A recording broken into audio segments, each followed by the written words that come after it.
keenya dubbii jabduuti. Qophii keenya dubbii jabduudhaan dhimmoota haala yeroo irratti xiyyeeffannee isin biraan kan geenyu torban.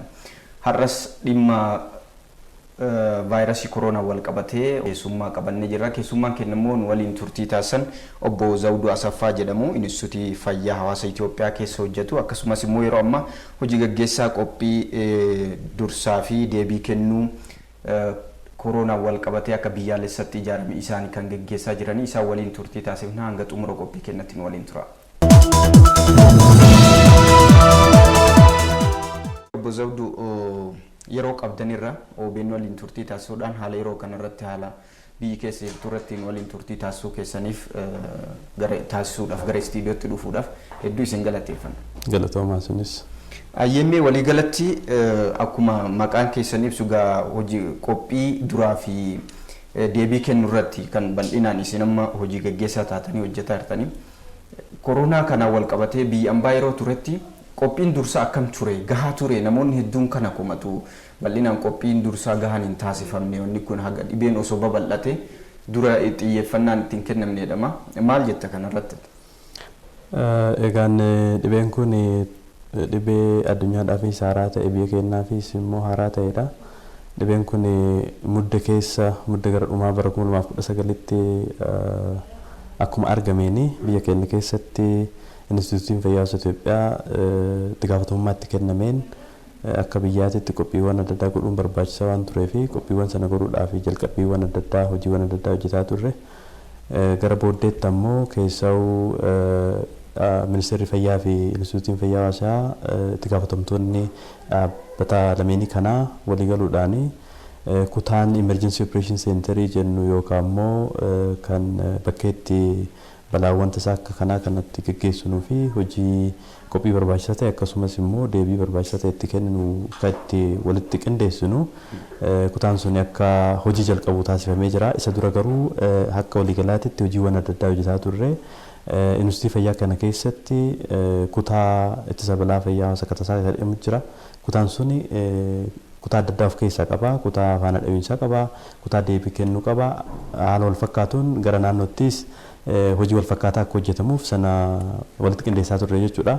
Dhumarratti amajjii gara dhumaa amajjii 27 kutaan kun akka aktiveet godhamee hojii jalqabnee jechuudha. Otoo addunyaan dhibeen kun dhibee addunyaatiin jedhin dura weeraraan osoo labsamin weerara addunyaati jedhamee otoo labsamin dura nu Emergency Operation Centeriin kenna akka hojii jalqabu taasifnee namni kana gaggeessuus murtaa'ee akka gaggeessu godhamee kutaawwan immoo hojii kanaaf barbaachisan qophii kanaaf barbaachisan adda bahanii akkasumas wanni galteewwan kanaaf barbaachisanis adda bahuudhaan hojiitti jalqabnee jechuudha. Qophiin taasifame kun gaha jettanii amantuu isin akka nama hojii kana amma gaggeessaa jirutti? Akka dura jedhee dhibeen kun haaraa ta'uu isaarraa akka ka'e biyyaafis addunyaadhaafis qophiin akka addunyaatti jirus gahaadha jechuun rakkisaadha. Akka biyyaattis qophiin jiru gahaadha jechuun rakkisaadha. Haa ta'uti garuu beekumsa dhibeewwan kana dura turan gosa dhibee kana wajjin wal fakkaatan akka SARS jennu MERS-CoV jennu irratti biyya keenya keessattis kana dura hojjetaa turre. Dhibeewwan immoo kabraa qaamolee hargansuu miidhan kabraa illee waan hojjetaa turree fi muuxannoo kana dura turee fi ijaarsa kana dura ture akkasumas immoo sistema kana dura ture fayyadamuudhaan dhibee kanaaf qophiin barbaachisaa ta'e godhamaa ture jechuudha. Gahaadha jechuudhaaf garuu akka addunyaattis akka biyyaattis kun waan rakkisaa ta'a. Ammas addunyaanis nutis gahaadha jechuu hin dandeenyu. Ayyemmee Inistituutii Hawaasa Itoophiyaa kanaan sadarkammaan hawaasni keenya dhibee dandamachuu irra jiru kana dura waan mudateerraa amma waan jirurraa hojii yeroo idilee hojjettanirraa sadarkaan fayyummaa hawaasa Itoophiyaadha kana jedhamee wanni himamuu danda'u jira. Egaan sadarkaa fayyaa hawaasaa kana ibsuudhaaf qorannoowwan adda addaa barbaachisa. Keessaa immoo dhibeewwan haaraa akka kanaa kana hojii wal qabatee maal fakkaata ka jedhu qorannoowwan adda addaa gaggeeffamutu irra jiraata. Amma egaa keessaa dhibeen kun biyya keessatti mirkanaa'ee booda qorannoowwan adda addaa gaggeessuudhaaf carraaqqiiwwan godhaman ni jiru. Kana dura immoo akkansiin jedhe dhibeen kun haaraas waan ta'eef dhibeewwan kaan irratti garuu qorannoowwan gaggeeffamanii fi hawaasni akkamitti deebii kennuu danda'a ka jedhu qorannoowwan adda addaa gaggeeffamee jira. Sun egaa kanaaf galtee ta'uu danda'a. ammas garuu haalli hawaasni dhibeewwan akkasii kanaaf deebiitti kennu ilaalamuu waan irra jiruu fi ilaalchi hawaasaas sirriitti ilaalamee akkaataa saniin haala dhibee kanaa wajjin wal qabatee barsiisuu fi hojiiwwan adda addaa hojjechuu gaafata jechuudha. Maaliif wanni kana kaaseef namoonni biyya kana keessatti namoota keenya kana dhibeen akkanumatti haasaa baratame keessatti dhibeen akkanaa hin qabu jedhanii yeroo haasa'antu jira. Wanni sun saayinsiidhaan hagam deeggaramaadha akka jedhu barbaadeeti. Akkuma argine egaa kun jalqaba namni hundi keessaa gaafa dhibeen kun chaayinaa keessa jiruu fi gara Eeshiyaa biyyoota Eeshiyaa keessa turetti namni hundi Afrikaan dabalatee dhibeen kun warra gurraachaas waan tuqu miti jedhamaa ture. Biyya Yuuroop keessattis biyyoonni baay'een dhibeen kun immoo chaayinaa fi warra Eeshiyaa malee kaan hin tuqu jedhamaa ture. Booda akka argine immoo Ameerikaa dabalatee Itaalii keessatti haalli amma jiru numayyuu chaayinaa keessa haalli jiru gadi bu'ee biyyooti kana dura dhibeen kun nutti dhufan jedhamee yaadame keessatti immoo dhibeen kun dhufee jira.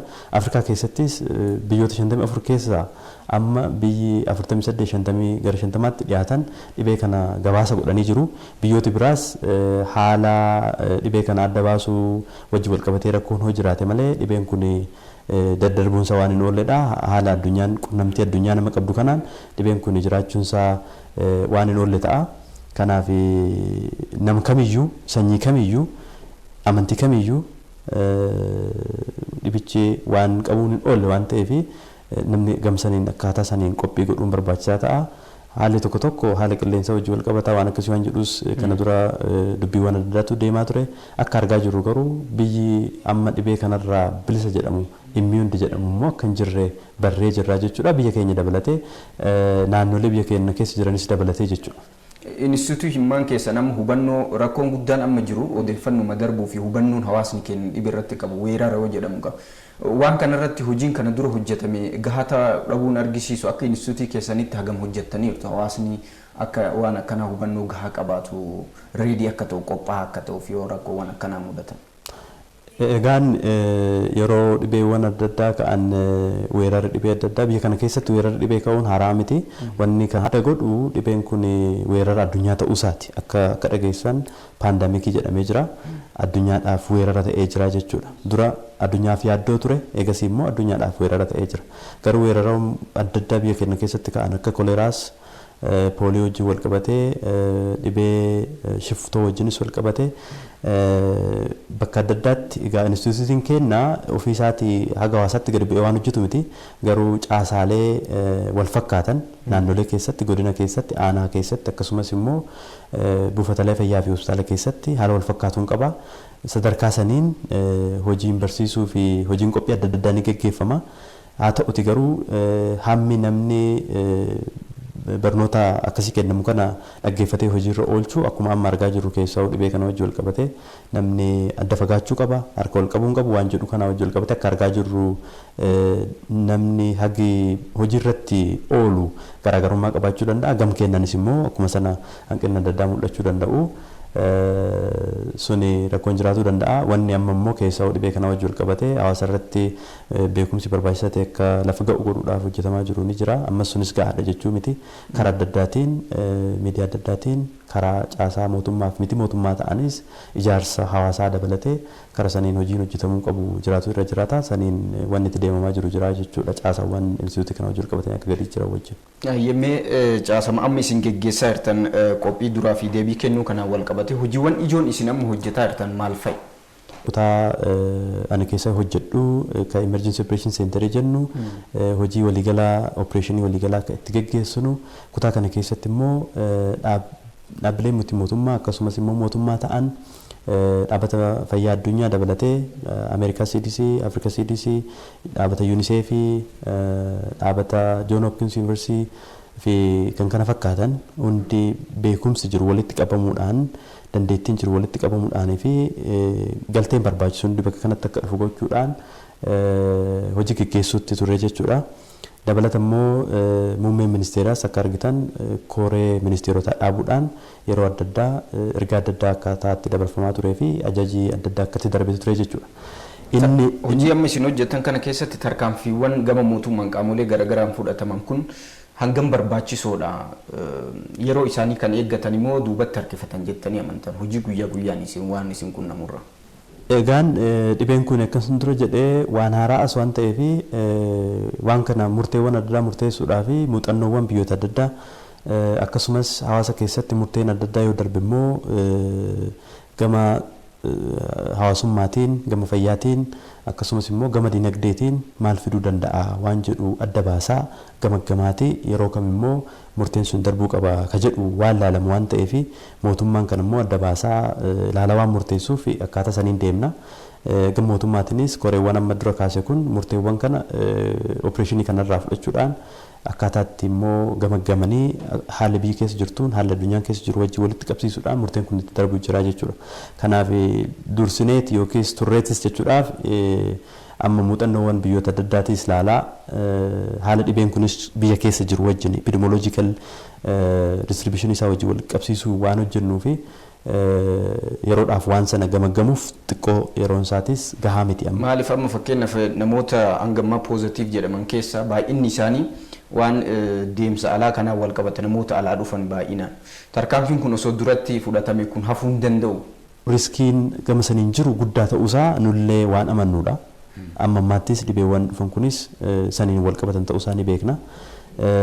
Garuu immoo wanni guddaan maalidhaa akka addunyaatti keessa'uu gaafa yaaddoo addunyaatti jedhameeti labsamu addunyaa keessatti kaayyoon inni guddaan seera international regulation jedhamu jira. International regulation kun daldala akkasumas sochii namaatii fi hawaasummaa wajjiin otoo walitti hin bu'in akkaataa dhibee dafanii addatti baasan dhibee adda baasan sana immoo ittisan akkasumas immoo dhibee sanaaf immoo deebii barbaachisaa ta'e kennuudhaan dhibeen sun yoo ta'u faffaca'in itti dhaaban irratti hojjeta. Kanaaf gorsa achirraa dhufullee hin hordofne jechuudha. Biyya keenya keessattis namni kana hojjetu jira. Nama isa wajjinis konsaltansii barbaachisu fudhachuudhaan addunyaarraas immoo konsaltansii barbaachisu fudhachuudhaan waan murtaa'uu fi akka sanitti ilaalamaa jechuudha. Waliigala namoota meeqa kan qorataman tartiiba kana keessa kan darban humni qoratuu jiru hoo maali hangam? Egaan yaa hojii lammaffaadha amma hojiin inni kun hojii qindeessuutti taane hojii faana dhawiinsaa jenna akkasumas immoo hojii qorannoo laaboraatoorii hojii wal qabatee hojjennuudha. Kana hawaasa keessattis hojiin adda addaa namoota mallattoo dhibee kana agarsiisan adda baasuu hojii hojjetamu jira. Akkasuma immoo namoota keessaa severe acute respiratory illness jenna sana qaban adda baasuudhaan hospitaalota irra jiran saampilii funaanuudhaan akkaataa itti laaboraatoorii hojjetamu jira. Akka waliigalaatti haga ammaatti naannoo namoota 900 ta'anirraa funaannee lakkoofsichi sa'aatiitti waan jijjiiramuu fi ammas yeroo dubbadhutti wanni hojjetamaa jiru waan jiruu fi naannoo 900 hojjennee jira. Itti dabalees akka argitan namni 3 haga ammaatitti immoo dhibee kanarraas bilisa ta'anii jiru. Kaan biyya Jaapaanittis deebi'an amma odeeffannoo qabnuun waan mirkaneessitu jiru jira garuu dhibee kanarraa bilisa ta'uu isaaniis mirkaneessaa jira jechuudha. Namoonni Itoophiyaa keessatti qabaman namni gara 5 ta'u dhibee kanarraa amma deebisanii bilisa ta'uu isaanii waan agarsiisu jira jechuudha. Kanaaf dandeettiin qorannoo qabnu kana dura biyya kana keessatti dhibeen kun waan haaraa ta'ee fi dandeettii dhibee kana adda baasuu hin qabnu ture. Garuu dhaabbata addunyaa wajjin ta'uudhaan akkasumas dhaabbata Afrika CDC fi dhaabbilee biraa wajjin ta'uudhaan mootummaa Chaayinaa gargaarsa mootummaa Chaayinaas kabraa wajjinis walitti dabalatee ji'a Feebruaarii keessa jalqabaa torbee jalqabaa keessa waan kana biyya keessatti akka adda baasu godhamee jira jechuudha. Haa ta'u isa dura sanyii koronaa kana wajjin wal qabatee haga 5 ka ta'u adda baasuu hin dandeenye ture. Haga yeroo sanaatti jechuudha. Dandeettii sanas hin qabna. Humni sunis hin jira dhaabbata fayyaa hawaasa Itoophiyaa kana keessa jechuudha. Kanaaf amma immoo itti daballee achuma keessattis kana laaboraatoorii kana dura qabnu dabalaan laaboraatooriiwwan biraas kana dura amma iddoon itti qorannaa kana geggeessuu dandeessan guyyaatti nama hagam geggeessuu dandeessu? Guyyaatti amma haala jiruun laaboraatooriiwwan jiran nama 50 haga nama 100 teesti godhuu danda'u. Kanaaf PHI keessatti gara laaboraatoorii 3-4 amma adda baafnee jirra biiruma keenya keessatti jechuudha. Dabalata immoo sabbataa ka jiru ka waajjira qonnaatiin hoogganamu naadikii ka jennu itti dabalees Aharii Arman Hansan Research Institute ka jiru alert hospitaalii keessa ka jiru isas dabaleetti hojjetaa jira. Addis Ababa Yuunivarsiitii Akililuu Lammaa laaboraatoorii paatoolojii dabalee immoo naannolee hunda keessatti keessoo naannolee babal'aa ta'an keessatti bakkee yoo xiqqaate bakkee lamatti haala ji'oogiraafikal lookeeshinii isaa ilaaluudhaan akkaataatti jalqabuudhaaf deemnuu fi torbee kana keessaa laaboraatoorii dura kaasee immoo hojii keessa galanii hojii kana hojjetantu jira jechuudha. Amma namni maal kaasaa kana caalaa babal'achuun oolle dhibeen kun dandeettii bira gahanii nama kana hundamuu dafanii sakatta'uutu hanqinni jira jedhaniiti kan kaasan. Dhugumatti nama 900 qofaatu waan kanaan shakkama moo dandeettii bira gahuutu hanqina qaba? Egaa namni hagammaatti shakkine nama 900 miti. Nama 500 kan caalledha. Hagammaatti namooti nu dhibee kana wajjiniin mallattoo wal qabatu ka nu bira ga'e jechuudha. Kana keessaa nama 300 kan caalle dhibee kanaan shakkamanii jiru sadarkaa jalqabaa jechuudha. Eegas immoo laaboraatoorii fudhatamee laaboraatoorii hojjetamee kana keessa 23 jechuudha. Namni 900 siniin jennu dabalata faana dhawiinsa cimsuudhaa fi hospitaalarra naanna'uudhaan akkasumas immoo bakkeewwan saaxilamummaa guddaa qaban jennee shakkinu bakkee adda addaa jechuudha. Akka eerpoortii ta'uu danda'a, taaksii diraayivarii ta'uu danda'a, hospitaalota keessatti ta'uu danda'a. Bakkee adda addaa adda baasuudhaan saampilii funaannedha 900. Garuu namni mallattoo kanaan wal qabatee hagammaatti gabaasnu nu fudhanne nama 500dha. Naannoo 500dha. San keessaa immoo ka 300 caalledha jechuudha. Ka hagammaatti ciibsine dhibee kanaan shakkinee jechuudha. So amma odeeffannoo naannolee hundarraa qabdaniin ragaan kun kanaa ol ta'uu hin danda'u. Fakkeenyaaf Adaama yoo fudhanne Adaamaa keessatti namoonni qabaman jedhan sun nama hedduun akka wal tuqanitti namni kan haasa'u bal'atuun oollee inumaa godinoota biroottis babal'achuu danda'a. Wanni kun sadarkaa kanatti hawaasni kan yaadaa jiru. Isin immoo kayyattan hunda akka waliin geettanitti kan himtan. Wanni kun lamaan akkamitti waliin deema? Hawaasa keessa dhugamatti sakattamee dhumee jira. Amma sakattaanee dhumuun hin findinus kanas ifatti beeknaa dhumuu akka dandeenyes beekamaadha. Haa ta'u garuu wanni godhamu maalidha? Waan contact tracing jedhamu jira afaan saayinsiitiin. Kuni namoota dhibee kanaan qabamuu isaanii mirkaneessine namoota isaa wajjin tuttuqqii qaban hunda adda baasuudhaan galmee qabachuudha. Galmee qabatame isaan irra hundaa'e immoo hordoffii barbaachisaa ta'e godhama. Guyyaa guyyaadhaan isaan hordofna. Guyyaa guyyaan egaa hordofnee booda yoo mallattoo agarsiisan hatattamaan keessa namni achi keessa jiru gara laaboraatooriitti dhufanii akkaataatti qorannoon gaggeeffamu jira jechuudha.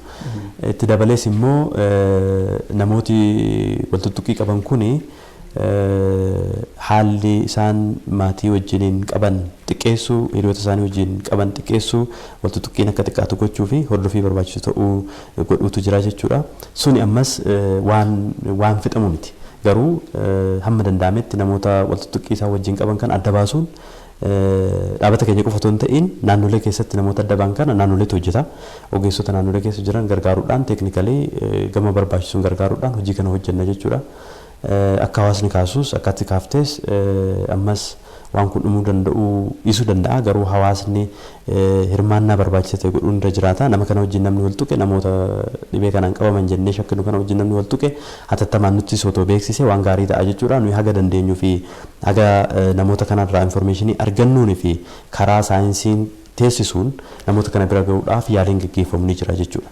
Garuu hawaasni immoo kana ofiifis beekee faayidaa hawaasaatiif waan ta'eef dursee namni tuttuqqii kana qabus beeksisuu karaa bilbila keenya tolaa 8335 beeksisuun ni danda'ama yookiin 952nis beeksisuun ni danda'ama jechuudha. Ayyamee keessattuu waa'ee bilbila tolaa kana wal qabatee hanga ammatti odeeffannoon isinii dhufaa jiru namoonni hangam hubannaa akka qaban argisiisuu danda'a waan ta'eef odeeffannoo hangam guurattanii achi keessaa immoo wanni akka keessitti argattan jira mallattoowwan namoonni himan sanirra namoonni shakkii akkamii qabu namoonni maal jedhu yoo bilbilanii hubannaan achi jiruu fi haalli isin bira jiru maal fakkaata bilbila kanaan kan dhufu. Bilbila kana yeroo dheeraadhaaf bilbila sarara 3 qabna ture akka biyyaatitti egaa dhibeen kun dhufee booda keessaa biyya keessattis immoo dhibeen kun jiraachuu shakkiin guddaa eega ture booda dhaabbati Itiyoo Telekoomii sarara kana ol guddisuudhaan gara sarara 24tti guddatee jira. Sanirratti information adda addaa fudhanna. Kana dura baay'ee lakkoofsa akka xiqqaatee fudhanna ture guyyaatti nama 500 kan caalletu bilbila. Amma garuu guyyaatti yoo xiqqaate nama 5,000 ni bilbila jechuudha. Kana keessatti kana duras yoo xiqqaate namni dhibee kana wajjin wal qabatee riipoorti godhu parsantii 30 ture keessaa yeroo dura jalqabnu dhawaata keessa garuu gaafiiwwan biraa xiqqaachaa dhufuudhaani gaafiin dhibee koronaa wajjin wal qabatuu fi odeeffannoowwan namoota mallattoo agarsiisan kennu dabalaa dhufee amma gara 80-90 namoota bilbilan kana keessaa parsantii 80-90 ka ta'u dhibee kana wajjin wal qabsiisee bilbilaa jechuudha.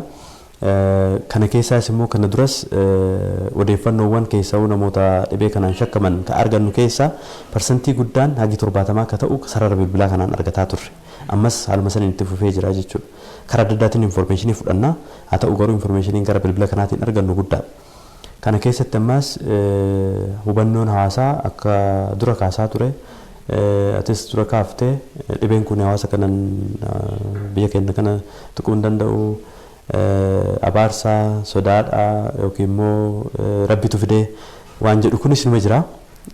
Tokko tokkos immoo haala dhibee kana amma addunyaa irrattis sirriitti waan beekamaa dhufee fi hawaasnis gama adda addaatiin gama reediyootiin gama televezyiiniitiin akkasumas immoo miidiyaa hawaasaatiin fi caasaawwan mootummaa jiraniif miti mootummaa hawaasummaa keessa jiran dabalatee hojiin tokko tokko hojjetamaa dhufuudhaan haga ta'e waa'ee dhibee kanaa wanni jiru jijjiiramaa dhufee jira. Haa ta'u garuu wanni ture dura keessa wanni ture hojii guddaa barbaada ture. Sanammoo hojjechuudhaaf hojii sochii hawaasummaa jennu dhaabnee gamsaniin akka argitan sooshaal miidiyaadhaan miidiyaawwan kaaninis torbeetti guyyaa lama press conference kennina akkasumas immoo statement adda addaa baafna ergaawwan adda addaa hanqinni jiru afaanotiin nutti hin baafnu agamaatti afaan amaaraffaatiin afaan ingiliffaatiin ta'a afaan baay'eetiin hojjechuutti wanni rakkisu kan bilbila garuu afaan naannolee hundaan isarrattis ammas rakkootu jira haa ta'u garuu irratti hojjetaa jirra. Naannoleen geennetu jira jechuudha. Amma rakkoon jiru maalidha? Ejentiiwwan 24 qabnu kanarratti baay'een isaanii ammas namoota afaan wal makaadha. Namni afaan adda addaa danda'u jira. Yeroodhaaf adda baafnee skill based hin goone yookiin immoo namni afaan Oromoo kophaatti afaan Tigriffaa kophaatti afaan Somaaliffaa kophaatti akka namoonni kaasan kun namoota ogummaa qabanii namoota hawaasa odeeffannoo gahaa kennuu kan danda'an waan mul'ate sanis mallattoo san beekuu namoota danda'ani.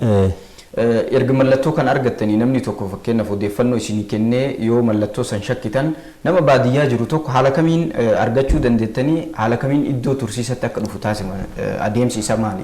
Adeemsi isaa maalidha? Bilbila tonarraa arganneen bilbila tolaa kan akka waliigalaatti kan geggeessu akkasumas immoo guyyaatti sa'aatii 24 torbanitti guyyaa torba kan hojjetu immoo rapid response team jenna tiimii santu jira. Bilbila kanarraa gara rapid response teamii kanatti informationiin dhufa.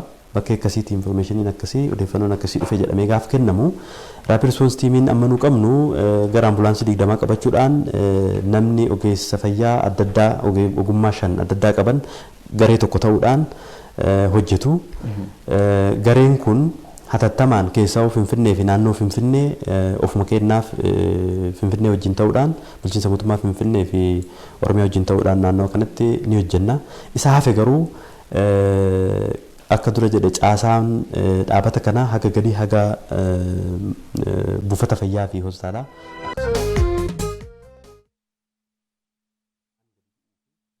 Isin fayyadamtan nama tokko poozitiif yookiin negatiif jechuudhaaf hangam irraa fudhata yoo dhageenyu yeroo lama irra faa deebi'utu jira waan jedhu jira nama tokkoof hangam turtiin isaa. Egaan kun akkuma laaboraatooriiwwan dhibee biraa akka HIV irraa beeknus iskiriiningii qaba yookiin immoo calallii duraa qabaata. Namni calallii duraatti immoo poozitiivii ta'e steepiiwwan itti aanan qaba ofirraa. Nu keessaa amma dandeettii amma qabnuun dhaabata fayyaa Itoophiyaa keessa qabnuun eega maashiniitti galee booda yoo baay'ate sa'aatii 6 tura wuxeetiin kun bu'aan kun bahuudhaaf garuu piroosesiiwwan dursaa saampiliiwwan kana deemanii funaanuu fidanii dhaabata fayyaa Itoophiyaatti fiduuf galmeewwan adda addaa gaggeeffamuu fi pre analytical steepii jennu sana haga darbutti yeroo fudhatuu danda'a. Akka waliigalaatti amma guyyaatti yeroo tokko ganama sa'a tokkotti yeroo hunda bu'aa ni baafna. Eegas immoo bu'aawwan baan kana wajjin qabsiisee hawaasaa fi ibsoomsuudhaaf haga sa'aatii afurii haga sa'a jaha keessatti guyyaa guyyaadhaan waan kun akkaataatti ba'aa deemuu jira jechuudha. Kanaaf guyyaa tokkotti fudhatuu danda'a jechuudha erga steeppiin kun. Garuu kun bakkee saampiliin irraa funaaname irratti hundaa'a. Kanaaf fageenya irraa yoo funaanama ta'e haga as gahee laaboraatoorii seenee laaboraatoorii hojjetamee ba'utti yeroo fudhatuu danda'a. Laaboraatoorii eega gahee booda garuu akkasiin jedhe waan steeppiiwwan muraasa eega darbee booda egaa maashinitti galee sa'aatii jaha booda bu'aan kun bahuu danda'a. Yoo poozitiivii ta'ee fi steeppiiwwan itti deemamuu qabu hoo jiraate gamsaniin itti deemamee hojjetamaa jechuudha. Namoonni amma negatiiva ta'anii bahanii jiru qulqulluudha dhibee kanarraa jedhamanii qorannoodhaan yookaan immoo tursiisa erga turanii booda mallattoo sayyoon argisiisin hawaasatti makamu. Namoonni bilisa ta'an kun yookaan negatiiva poozitiivaa miti jedhamanii gadhiifaman kuni deebi'ee dhibeen kun isaan qabuu hin danda'u hawaasatti yoo makaman haala kamiin mee kun akkamitti ibsan? Egaa saayinsiin addunyaa akka agarsiisutti namoota keessaa biyya chaayinaa keessatti namoota kana dura qabamanii fayyan jedhamanii bahan poozitiiv iyyuu ta'anii bahan irra deebi'amanii akka qabaman agarsiisaa jira. Kun dhibichi haaraa ta'uunsaa ammas rakkoo mataa isaa danda'e qaba. Haa ta'u garuu namooti bilisa jennee baafnu kun yeroo sanaaf bilisa jechuu malee isa booda deebi'anii dhibee kanaan hin qabaman jechuus miti. Yookiin immoo irra deebi'amanii yeroo muraasa booda mallattoo agarsiisan ta'e yoo shakkaman ta'e dhibee kanaan mallattoo agarsiisaniis mirkanaa'uu hin danda'u jechuu miti. Kanaaf maal goona gama keenyaan keessa'uu namoota mallattoo arginee shakkine kana hordoffii barbaachisaa ta'e ni goona. Gama bilbilaatiin gama adda addaatiin akkasiin jedhe caasaa jiru kana wajjin walitti qabsiisuudhaan waan hojjetamu jira. Akkasumas keessaa warra poozitiivii ta'anii ba'an amma haga ammaatti nama siin jedhe poozitiivii ta'anii negatiivii egaa bakkee tursiisaa kana turanii booda kaba'an qabna. Isaan kanas immoo maandaatarii kwaarantiin jenna dirqisiisanii kophaa baasuu jechuudha. Sanallee itti hojjetu jira jechuudha. Galaan amma mee haalli yookaan teknooloojiin isin hidhatan akka biyyatti hidhatamee jiru sadarkaadhaan jiruu fi rakkoon kun yoo dabalaa dhufe humni amma jiru guyyatti nama muraasa kan tajaajiluu dandeessanii wanni kun yoo dabale weerarri kun yoo cimee akkuma biyyoota biroo yoo ta'e humni waan kana ittiin guyyaadhaan qoratanii dafanii baasuudhaaf ni jira. Egaan ammatti amma yeroo dhaabbannee jirru kanatti ni jira jechuun rakkisaadha. Garuu waan amma dura kaasee waan hojjetaa jirru keessa'uu dhaabbata fayyaa Itoophiyaa keessattis bakkee dabalataa adda baasuun laaboraatooriiwwan biyya kana keessa jiran immoo gamagamni barbaachisaa ta'e eega godhamee booda saniif immoo wanti barbaachisu adda bahee bittaarra kan jiru jira kan galaa jirus ni jira. Suni naannolee keessatti akka dura jedhe keessaa naannolee gurguddaa keessatti yoo xiqqaate bakkee lamatti qorannoo kan akka geggeessuu dandeenyuuf hojiin hojjetamaa jiru jira. Akkasumas immoo keessaa egaa dhibeen kun ka'ee booda waan worst scenario jechuudhaan yookiin immoo haalli kun cimaa dhufuu waan danda'uu fi ogeessota fayyaa jiran warra laaboraatooriis qaama adda addaas akkasumas riisoorsii barbaachisaa ta'e hunda faayinaansii dabalatee funaanuudhaaf qaamolee adda addaarraa karoorri baafamee jira. Karoorri sun gamsaniin akkaataatti deemuu jiru jira jechuudha.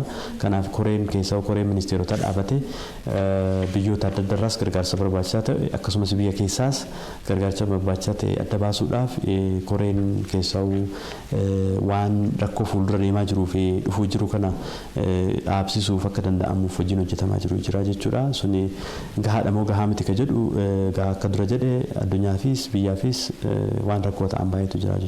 Tarkaanfiiwwan amma fudhatamaa jiran immoo hojii isin guyyaa guyyaadhaan hojjettan kanaaf gaheen isaan qaban namni mana akka oolu gochuun geejjibni immoo akka addaan citu magaalaalee naannolee nama taasisaa jiran ni jiru. Waan kanarratti isin waan keessa ooltanirra waan argitanirra qorannaa jiru humna biyyi qabdurraa ka'uudhaan maal jechuu dandeessu? Maal ergaa maalis qabdu? Egaan dhibeen kun karaa itti daddarbu inni guddaan walitti dhiyaachuu wal tuttuqiidha. Yookiin immoo namni dhibee kanaan qabamee waan karaa hafuuraatiin diroopileetiiwwan ba'an sarfasii adda addaa yookiin immoo waan adda addaa tuqan yoo ta'ee fi waan sana hin tuqne yoo ta'e deebi'ee waan nama qabu waan ta'eef wanni mootummaan keessaa tarkaanfii nama dheennatu fudhatamaa jiruu fi namni akka manaan baane hojjettoonni mootummaas yoo barbaachisaa hin taane akkaataatti mana oolan murteessuun kun waan barbaachisaa ta'e jechuudha. Maaliif keessaa'uu naannoo geejjibaatti naannoo tajaajila kenniinsa adda addaatti namni walitti baay'achuun gabaan waan jiru waan ta'eef kan hir'isuuf immoo namni akka mana oolu gochuun barbaachisaa ta'a jechuudha. Kun dhibee kana ittisuu keessatti walxuxuqqee fi daddarbiinsa dhibee kanaatiif baay'ee murteessaadha jechuudha.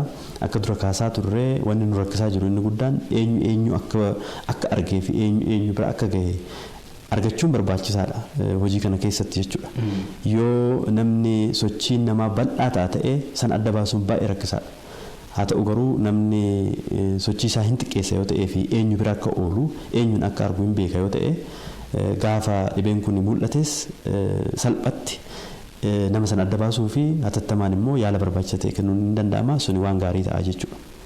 Odeeffannoo wal qabatee amma namoonni garagaraa odeeffannoo garagaraa hawaasatti gadhiisu qaamoleen barbaadanii kun immoo qaamoleen odeeffannoo sirrii kennuu qaban kan akka instituutii keessanii nama qoratamee nama shakkamee iddoo rakkoon kun itti jiraate godinaas haa ta'u godinaalee fudhannee iddoo garagaraatti wal shororkeessuun kun hin jira namoota keessa odeeffannoo namoonni gara gamana burje kun immoo qaamoleen dhimmi ilaallatu akka keessanii dafanii odeeffannoo sirrii kennuu dadhabuuni jedhamu. Dhugaadha. Jiraachuu danda'a. Kana nullee ilaallee gamaggamaas jirra. Akka dura jedhee odeeffannoo wayitaa ta'e qofa kennuu osoo hin ta'in hawaasni biyya kanaa baay'ee bal'aadha. Afaan adda addaatiin bira dhaqqabuutu nurra jiraata. Suni mataa isaa rakkoo guddaadha. Afaan tokkoon qofa baafnees hawaasa kan hunda hin dhaqqabne jechuun baay'ee rakkisaadha. Kanaaf gamsaniinis waan hojjetamaa jiru jira. Gamagamnee jirra. Hawaasa biraa tattamaan dhaqqabuu dadhabuu kenna. Haa ta'u garuu ammas hawaasni haga danda'ametti bakkeewwan odeeffannoo sirriin irraa ba'an kana beekuu fi sanirraa immoo odeeffannoo fudhachuun waan barbaachisaa ta'a. Haala amma biyya keessa jiruun dhaabbati fayyaa Hawaasa Itoophiyaa, Inistituutiin Fayyaa Hawaasa Itoophiyaa fi Ministeerri Fayyaa dhibee kana wajjin wal qabatee odeeffannoon baasan akka gadiitti fudhatamuun irra jiraata jechuudha. Naannolee keessa immoo biiroon fayyaa naannolees haaluma wal fakkaatuun hojii kana irratti ni hojjetu. Akka gadiittis immoo caasa mootummaa haala wal fakkaatuun hojii irra hojjetu jira jechuudha. Haa ta'u garuu qorannoo hojii wal qabatee keessa'u haala amma jiruun Inistituutii Fayyaa Hawaasa Itoophiyaa qofa waan baasuu fi kana Inistituutii Fayyaa Hawaasa Itoophiyaa irraa qofa dhaggeeffachuun fi waan karaa adda addaatiin bahuu fi shororkeessuu danda'u kanarraa of eeggachuun beekumsaan malee sodaadhaan dhibicha ittisuu waan hin danda'amnee fi namni hundi haala dhibee kanaa haala daddarbiinsa isaa akkaataa ittisa isaa sirriitti beekuudhaan qophii barbaachisaa ta'e gochuun sodaa dhiisuudhaan ittisuun hin danda'ama jechuudha. Ogeeyyiin fayyaa keessattuu sodaa bal'aadha kan kaasan meeshaan gahaan ittiin rakkoon kun yoo bal'ate ji'in jiru jedhanii ogeeyyummaa warra hojjetaa jechuudha.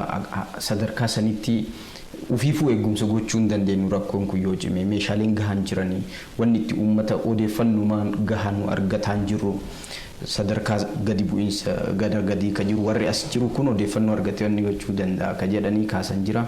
Sodaan isaanii kun dhugummaan isaa gamii maaltu hin furame itti yaaddaati maaltu ta'uu qaba?